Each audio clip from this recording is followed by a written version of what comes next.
हरे कृष्ण कृष्ण कृष्ण हरे हरे, हरे राम राम राम हरे हरे। समस्त भारतवासियों को जन्माष्टमी के पर्व की हार्दिक शुभकामनाएं। जय माता रानी। दोस्तों, मैं नीता विक्रम चैनल में आपका स्वागत करती हूं। माता रानी के नाम का जयकारा सदैव लगाएं। कमेंट सेक्शन में जय माता रानी, जय श्री कृष्ण जरूर लिखिए। दोस्तों, साल 2020 में जन्माष्टमी का पर्व आ गया है। पूरे भारत में इसे हर्षोल्लास के साथ मनाया जाता है। शुभ अवसर पर सभी मंदिरों में श्री कृष्ण जन्म की झांकियां बनाई जाती हैं और श्री कृष्ण भगवान का जन्म करा जाता है। साथ ही साथ लोग अपने घरों में भी तरह तरह की सजावट करते हैं। माँ देवकी का प्रसूति गृह बनाते हैं। श्री कृष्ण भगवान का मध्य रात्रि के समय जन्म करते हैं। शंखनाद होता है, घंटे की ध्वनि होती है, जिससे सभी प्रकार की नकारात्मकता का नाश हो जाता है और ऐसे समय में श्री कृष्ण भगवान का जन्म होता है, जिससे मनुष्यों के जीवन में सभी प्रकार का सुख सौभाग्य जागृत हो जाता है। दोस्तों, आज मैं आपको अग्नि पुराण के हिसाब से श्री कृष्ण भगवान ने अष्टमी तिथि का जो महत्व बताया है, इस दिन का जो विशेष उपाय बताया है, वो आपको बताने वाली हूँ। इस उपाय के करने मात्र से आपकी इच्छा पूर्ति जरूर होगी। जिन लोगों के भी जीवन में दुख, रोग, शोक, कष्ट इत्यादि चल रहे हैं, वह इस उपाय को करने मात्र से श्री कृष्ण भगवान की कृपा को प्राप्त करते हैं।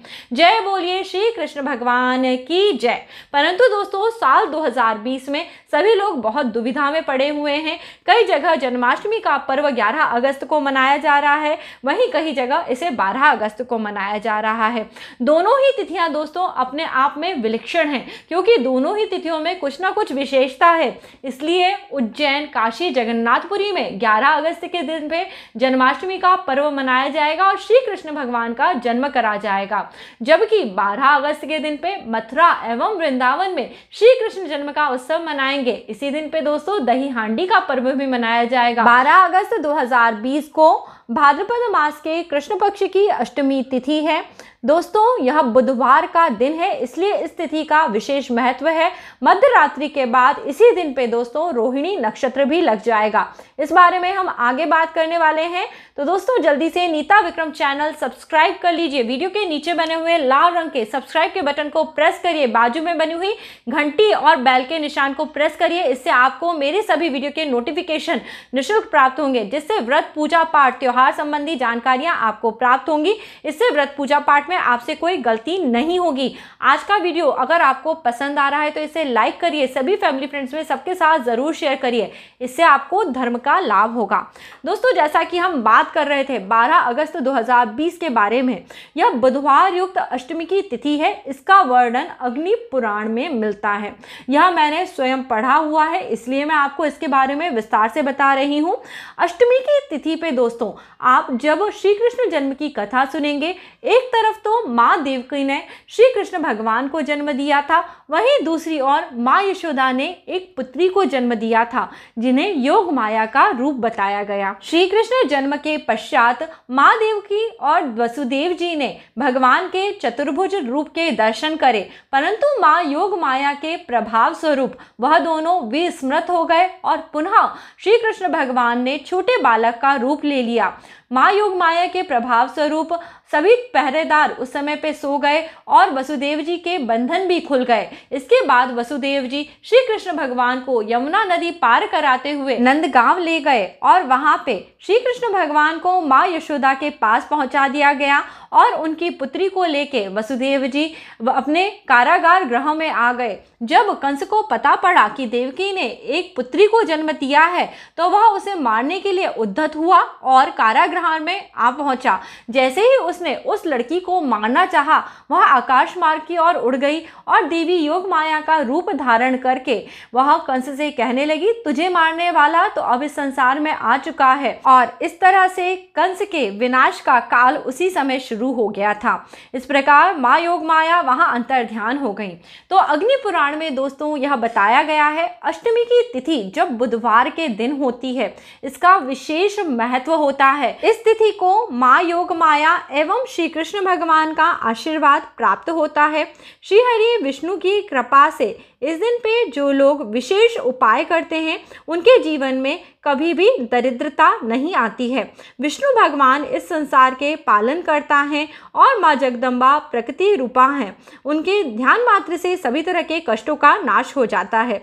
दोस्तों, बुधवार के दिन पे यदि आप व्रत उपवास रखते हैं, जैसा कि इस बार आप सभी ने जन्माष्टमी का व्रत रखा है, इस दिन पे खीरे और चावल, इन दो चीज़ों से आपको यह विशेष उपाय करना है। दोस्तों, हरे रंग के खीरे को लाना चाहिए और आपकी जितनी भी पॉकेट अलाउ करे उस हिसाब से आप थोड़े चावल ले लें और इस दिन पे यह दोनों चीज़ें किसी ब्राह्मण को आप दान में दे दें। बहुत सारे लोग ये सोचते हैं ब्राह्मण का अर्थ होता है केवल जो मंदिर में पूजा पाठ कराते हैं। नहीं दोस्तों, इसे कर्म से देखना चाहिए। जो भी सत्पुरुष हो, अच्छे आचार विचार वाले दरिद्र इंसान को भी यदि आप यह चीज़ें दान में दे देते हैं तो इसका कई गुना फल आपको प्राप्त होता है। दोस्तों, जब भी आप खीरे और चावल का दान करें उसके साथ कुछ ना कुछ दक्षिणा रुपए ज़रूर दें। चाहे आप 11 रुपये दें, 51 दें, 101 दें, यह आपकी श्रद्धा है। आप इस उपाय को ज़रूर करिए। श्री कृष्ण भगवान के आशीर्वाद से आपके जीवन में जो भी आपकी इच्छा होगी वो अवश्य पूरी होगी। दोस्तों, यह उपाय मैंने स्वयं अग्नि पुराण में खुद पढ़ा है, इसलिए मैं आपको इतने विश्वास के साथ बता रही हूँ कि आपको इस उपाय को करने से अद्भुत फायदा होगा ही होगा। तो 12 अगस्त 2020 के दिन का सबसे बड़ा उपाय मैंने आपको बताया है। इसे आप 12 अगस्त की तिथि में ही दिन के समय में कर सकते हैं। इससे आपको अद्भुत रूप से लाभ होगा। इसके बाद दोस्तों, इस दिन पे जिन लोगों ने व्रत उपवास करा है वह रात्रि के समय श्री कृष्ण भगवान का जन्म करेंगे। जन्म का दोस्तों ये जो मुहूर्त है ये रात में 12:04 से लेके 12:48 के बीच में रहेगा। इस बीच में आप श्री कृष्ण भगवान का जैसा भी आपसे बन पाए उस तरह से पूजा पाठ करते हुए जन्म ज़रूर करिए। बहुत सारे लोग अलग अलग तरह से आपको पूजा पाठ की विधियां बता रहे हैं। आप सभी को पता है पूजन करने का सबसे आसान तरीका क्या है। अपने घर में एक चौकी पटा रखिए, उस पर पीले रंग का कपड़ा लगाइए, दीपक जलाइए, धूप बत्ती जलाइए, श्री कृष्ण भगवान का आवाहन करिए, हे श्री कृष्ण प्रभु हमारे घर में पूजन अर्चन स्वीकार करें, कृपा करके यहाँ आए। यदि आपने पंचमेवा, पंजीरी इत्यादि बनाया है उसे वहाँ रख लें, कोई मिठाई है तो उसे वहाँ रख लें, कोई फल फूल है तो उन्हें वहाँ रख लें। कुछ नहीं है, श्री कृष्ण भगवान का एक छोटा सा फोटो रख लीजिए, तस्वीर रख लीजिए, श्री कृष्ण भगवान का बाल गोपाल विग्रह है तो वो भी रख लीजिए। तो दोस्तों, इस तरह से वहाँ पे यह सभी चीज़ें रखिए, श्री कृष्ण भगवान का आवाहन करिए। उसके बाद श्री कृष्ण भगवान को तिलक करने से पहले गणेश भगवान का ध्यान ज़रूर करें, क्योंकि किसी भी पूजा में गणपति भगवान का ध्यान करने से वह निर्विघ्न पूर्ण होती है और पूजा का पूर्ण फल आपको प्राप्त होता है। उसके बाद आप जो बाल गोपाल हैं या कृष्ण भगवान की प्रतिमा है उन्हें तिलक करिए। आपने जो पंचामृत बनाया है उसे श्री कृष्ण भगवान के विग्रह का अभिषेक करिए। और वहाँ पे दोस्तों यदि आपने खीरा रखा है तो खीरे से, जैसा कि सब लोग बताते हैं, श्री कृष्ण भगवान का जन्म करा जाता है। आप खीरे में सिक्का गड़ा के उसको तोड़ दीजिए, इससे श्री कृष्ण भगवान का जन्म हो जाता है। या फिर आप श्री कृष्ण के विग्रह को फूलों से ढक देंगे तो फूलों से निकालने के पश्चात उनका जन्म करा जाता है। यह दोनों ही चीज़ें दोस्तों केवल एक प्रस्तुति मात्र है, क्योंकि यहाँ पे सही में श्री कृष्ण भगवान का जन्म नहीं हो रहा है। वो तो आज से 5247 साल पहले हो गया है। उन श्री कृष्ण के अवतार रूप को आज भी हम वैसे ही स्मरण करते हैं और इस दिन को हर्षोल्लास के साथ मनाते हैं। पर कोशिश करते हैं गलतियाँ ना हो, पूजा पाठ अच्छे से हो जाए, इसलिए यह सभी विधि करी जाती है और इस प्रकार से श्री कृष्ण भगवान का जन्मोत्सव मनाया जाता है। दोस्तों, किसी भी तरह से पूजा पाठ में कोई गलती नहीं होती। भगवान किसी भी बात से नाराज नहीं होते हैं। पूजा का पूरा फल आपको प्राप्त होता है। पूजन अच्छे भाव के साथ करिए। किसी की भी व्रत में दिन भर निंदा इत्यादि मत करिएगा। तो दोस्तों, इतनी पूजा हो गई। श्री कृष्ण भगवान को हो सके तो झूले में बिठाइए, वरना उनके आसन पर बिठाइए। 1-2 भजन गाइए, थोड़ी देर बैठ के श्री कृष्ण भगवान का जाप अवश्य करिए। कृष्ण कृष्ण कहते हुए जाप करिए। ओम नमो भगवते वासुदेवाय कहते हुए जाप करिए। ओम गोबल्लवाय स्वाहा कहते हुए जाप करिए। सब मंत्र श्री कृष्ण भगवान की प्राप्ति कराते हैं। इसी तरह से दोस्तों भाव रखते हुए श्री कृष्ण भगवान का पूजन अर्चन करिए। जो लोग रात्रि के समय भोजन करते हैं वह पूजन अर्चन करने के बाद भोजन कर सकते हैं।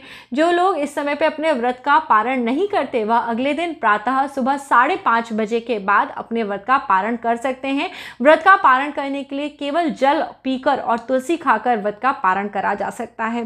दोस्तों बहुत ही आसान सी पूजा है, बिल्कुल के आडंबरों में मत पड़िए। श्री कृष्ण भगवान का श्रद्धा भक्ति के साथ स्मरण करने मात्र से आपकी पूजा पूर्ण हो जाती है।